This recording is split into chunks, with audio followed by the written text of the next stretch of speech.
ஹாய்ங்க. ஜப்பானில் சுனாமி வரப்போகிறதா ஒரு நியூஸ் கிளம்பிட்டு இருக்கு. அதை பற்றி என்னென்னு டீட்டெயிலாக பார்ப்போம் இந்த வீடியோவில்.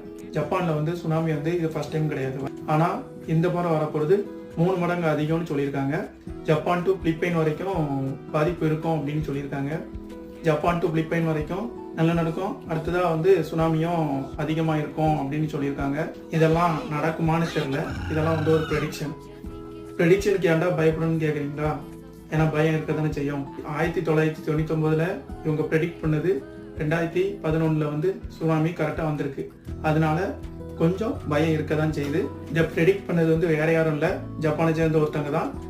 காமிக் ஆர்டிஸ்ட் ஒருத்தங்க வந்து இதை வந்து ப்ரெடிக்ட் பண்ணியிருக்காங்க. இதை ப்ரெடிக்ட் பண்ணவங்க வந்து ரியோ தட்சுகிங்கிறவங்க தான் ப்ரெடிக்ட் பண்ணியிருக்காங்க.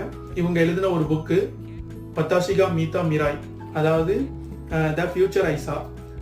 இதில் தான் அவங்க வந்து அந்த ப்ரெடிக்ட் பண்ணதை எழுதியிருக்காங்க. இதை பார்த்துட்டு தான் நிறைய